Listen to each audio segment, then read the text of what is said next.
Max Brown. Max Brown came out of Skyline High in Washington as the #1 quarterback recruit in the 2013 class. This is tall, polished, accurate, and the kind of leader coaches dream about. A Gatorade National Player of the Year with over 4,000 passing yards as a senior. He was supposed to be USC's next great quarterback in the lineage of Carson Palmer and Matt Leinart. The commitment looked perfect. A historic West Coast program and a clear runway to stardom, but USC's depth chart had other plans. Brown redshirted his first year, then spent 2 seasons learning behind Cody Kessler. By the time he finally earned the starting job in 2016, a young Sam Darnold was right behind him. 3 games in, Darnold took over and never looked back. Brown transferred to Pittsburgh for his final year of eligibility, hoping for a fresh start. He showed flashes in 6 games before a shoulder injury ended his season and, essentially, his playing career. With little film and poor timing, the NFL opportunity never came. Today, Brown has successfully pivoted into media, serving as a lead college football analyst for the CW, and staying active in the sport he once headlined in recruiting rankings. His career remains a what if, a talented quarterback whose story was shaped as much by timing and circumstance as by his own play.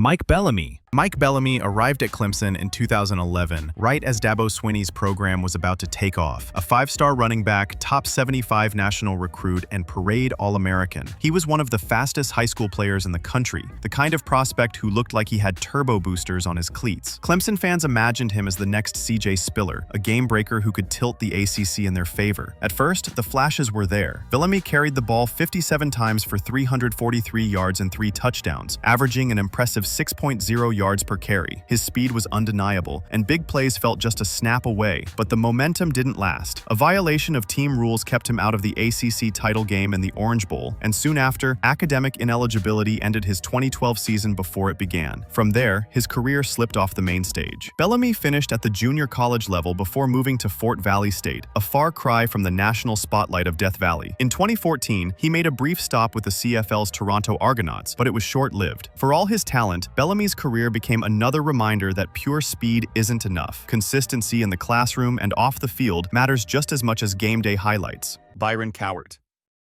Imagine being that kid in high school who everyone ages into thinking will be the next big thing. That was Byron Cowart, a 5-star recruit who entered college as the #1 overall prospect, expected to dominate like a human wrecking ball. Auburn fans thought they'd found their toy with unlimited upgrades. Cowart signed with Auburn in 2015, and expectations skyrocketed. He looked like the kind of linebacker meant to slide into big games and flex dominance effortlessly. Reality hit faster than a glitchy video game. He barely got on the field in his first 2 seasons, rarely delivering on hype. He left Auburn mid-2017 for junior college before landing at Maryland in 2018. At Maryland, he showed some flashes, 38 tackles, 3 sacks, but never rewrote his high school highlight reel. The job was hype, but the grind was tough. He struggled to find his groove in college programs, and early comparisons to elite stars like Jadeveon Clowney felt more like pressure than fuel. The constant transitions didn't help from Auburn to JUCO to Maryland. Draft day came and went, with Cowart slipping to the 5th round in 2019 to the Patriots. What followed was NFL glitch mode, bouncing between teams like an app overloading. Patriots, Colts, Chiefs, Texans, Dolphins, Bears, and now the Jets. He's played 51 games, grabbed 67 tackles and 3.5 sacks. At Jets camp, he's calling himself a journeyman, hungry to finally get grounded somewhere and shake off the bust label. Willie Williams. Willie Williams burst onto the scene at Carroll City High as a linebacker everyone in Florida chased. He was a top 10 recruit nationally and carried All-American tags around like badges of honor. Think of him as a high school blockbuster star with ticket sales off the charts. He signed with Miami. The U was still shining from its early 2000s dominance. Imaginations ran wild. Fans pictured Williams transforming the U's defense into a national powerhouse. But off-field issues collided with his path. Before kicking ground, he already had a felony burglary record, which Miami either didn't know or overlooked. During a recruiting trip, he set off hotel fire extinguishers, hugged someone without consent, and generally sparked police interest. He did manage 28 tackles as a redshirt freshman, but that was about it. The game wasn't the issue. Character was. He got transferred to Louisville, but dismissed again after a drug possession arrest and other run-ins. As a once promising linebacker, it was his off-field drama that handled the tackles, bringing his career to a full stop. Williams bounced to NAIA schools with hopes of a second act, but the narrative carried on. In 2013, 2018, his story hit rock bottom. Found guilty of second-degree burglary and labeled a persistent felony offender, he was sentenced to 15 years in prison. Antonio Alfano.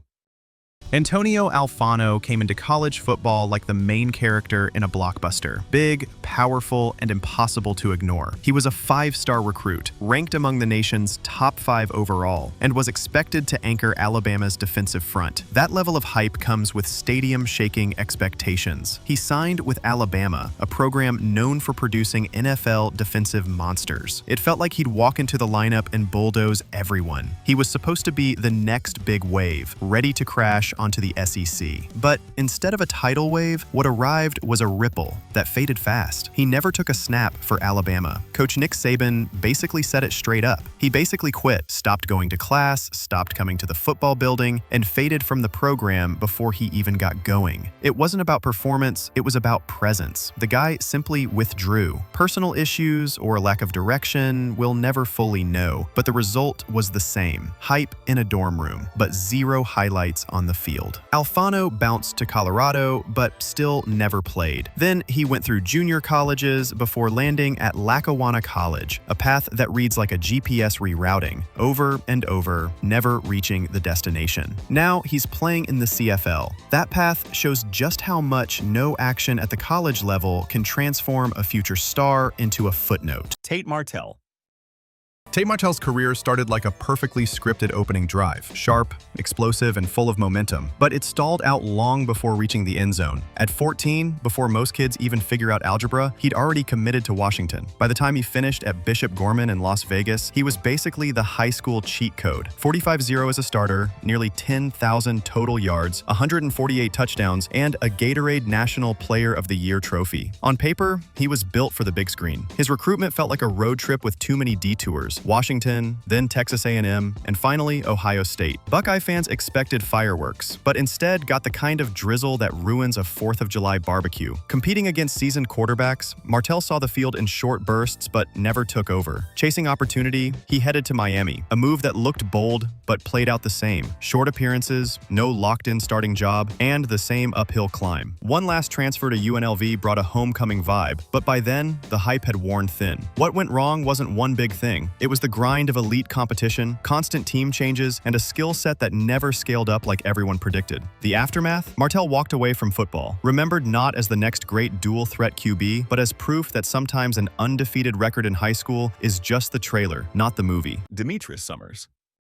He was the #1 running back in the 2003 class, above even Reggie Bush. Summers was ultra-athletic, with jaw-dropping numbers. Demetrius Summers had the kind of high school career that made defenses want to skip town. At Lexington High in South Carolina, a parade All-American in 2002, state rushing record holder with 9,076 yards and 127 touchdowns and a 2-sport star to boot, he was the definition of can't miss. When he committed to South Carolina, it felt like a movie script. Hometown hero stays home, powers his team to glory, and wins every award in sight. His freshman year showed flashes of that story, as he became the team's second leading rusher and looked ready to take over the SEC. But instead of a sequel, things took a turn. Failed drug tests and off-field issues cut his college career short after just 2 seasons. Summers tried to keep playing, bouncing through smaller pro leagues, but the magic never returned. Then came the legal trouble, a prison sentence for manufacturing and distributing crack cocaine that kept him away from football for years. These days, Summers works to give back, running youth football camps and speaking to kids about the dangers he faced. His story is a mix of unreal talent, early promise, and missed chances, proof that even the fastest runner can't always outrun bad decisions. Fred Rouse.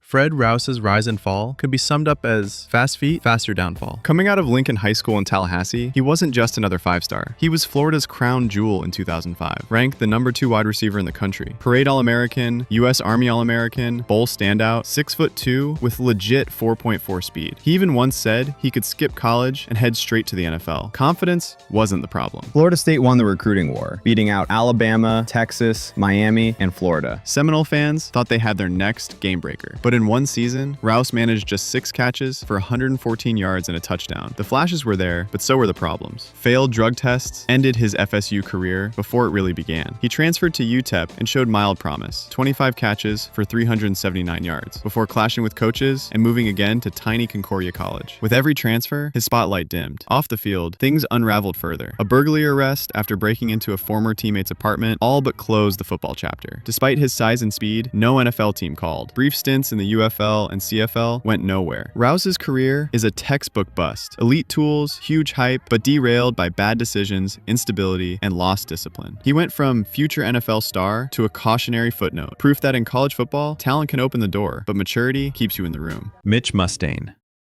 Mitch Mustain's career is proof that sometimes being crowned the next big thing can mean peaking before the real journey even starts. Out of Springdale High in Arkansas, he was the top quarterback in the 2006 class. 6'3", strong arm, accurate, and mobile enough to extend plays. The hype only grew when his high school coach Gus Malzahn took the offensive coordinator job at Arkansas, and Mustain followed him. It felt like a hometown fairy tale in the making. Early on, it looked like the story would have a happy ending. Mustain earned the starting role as a true freshman and rattled off 8 straight wins, a dream opening to his college career. But things turned messy fast. Internal politics, clashes with coach Houston Nutt, and an offense that didn't fit his strengths saw him benched before season's end. He transferred to USC, but the timing couldn't have been tougher. The quarterback room already featured Mark Sanchez, who would become an NFL starter and Rose Bowl MVP. And soon after, Matt Barkley, a future 4-year Trojan starter. Over 2 seasons, Mustain threw just 89 passes and never reclaimed a starting role. After college, he tried professional sports elsewhere. A stint in minor league baseball, 2 seasons in the Arena Football League, before moving into an entirely different line of work as a wildland firefighter and pilot. His career remains one of the most memorable what-ifs in recruiting history. A player with all the tools, but derailed by timing, fit, and the crushing weight of early expectations. Eric Gilbert. Eric Gilbert's story is the kind that makes recruiting analysts double-check their rankings. Coming out of Marietta High School in Georgia, he wasn't just good, he was very good. A 5-star Swiss Army knife at tight end, 2019 Gatorade National Player of the Year, and the highest-rated TE recruit ever. He had the size to bully defenders, the speed to outrun them, and the hands to make catches look easy. LSU, fresh off a national championship, landed him in 2020, and the hype was sky high. Think of it like downloading a game everyone says will change your life, then finding out the servers don't work. His freshman year at LSU started strong. 8 games, 35 catches, 368 yards, and 2 touchdowns. Then injuries hit and he opted out. Transfers followed, first to Georgia, where personal issues kept him off the field in 2021 and limited him to 2 catches in 2022. Then to Nebraska, where he never played due to off-field trouble. Legal issues, including burglary arrests, made headlines instead of highlight reels. By 2025, Gilbert had moved to Division II Savannah State for a fresh start, but after years of instability, missed games, and constant moves, the dream felt far from reality. Once seen as a generational talent, he became a cautionary tale. In college football, talent is the ticket in, but consistency, health, and stability keep you in the game.